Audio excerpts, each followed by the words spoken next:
Good morning. My name is Gabe Zolna. I don't know if any of us can remember, but if you go back far enough, whenever we went and turned on the television, a lot of these serials that used to play, they were like cliffhangers. You know, like what would happen is they lead you up to a certain point, and then the drama would build, and then you'd have to tune in tomorrow. You ever remember that? Well, that's exactly what our government's all about. Every single thing with them is a cliffhanger. They take it right to the 11th hour. They take it right to the edge of the ledge, and then miraculously they come to some kind of agreement.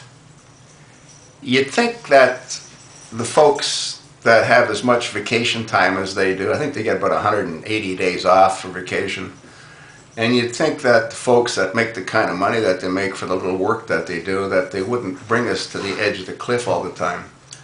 But I think it's designed to do that intentionally. As I've said on a number of these videos that I've made, this administration, what they do is that they distract and they divert, and the ultimate purpose is to deceive. They have done that constantly. Even if you go back and remember Obamacare, Obama will say that it was unanimously passed. It wasn't passed. No, it wasn't passed. Obama got Obamacare through because he bribed a couple of states. The Louisiana kickback and the Cornhusker deal. Look them both up.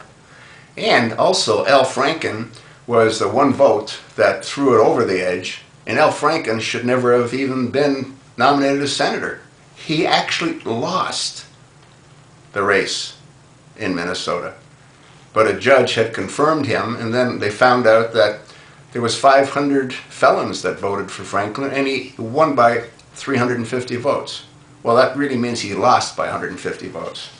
But you see, everything that they do is like that. They always bring it to the very edge.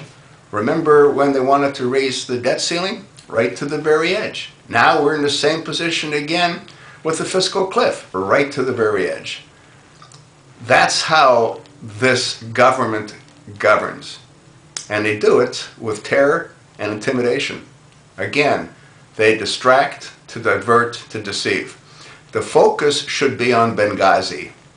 If people focus on Benghazi, and if our congressional representatives will honor their oath of office, Obama will be removed from office because he will have been found, as will Hillary, guilty of co-conspiracy for murder.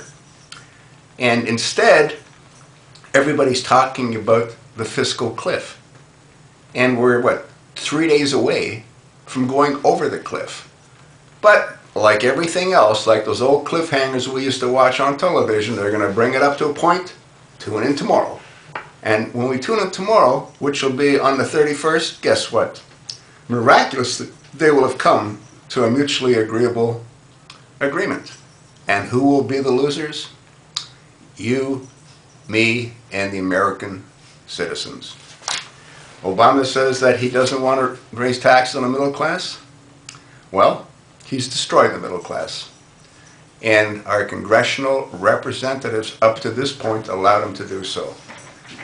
I just hope that we have at least one in the House and one in Congress that will prepare their objections to Obama being nominated, and they'll deliver it in the House of Representatives on January the 6th.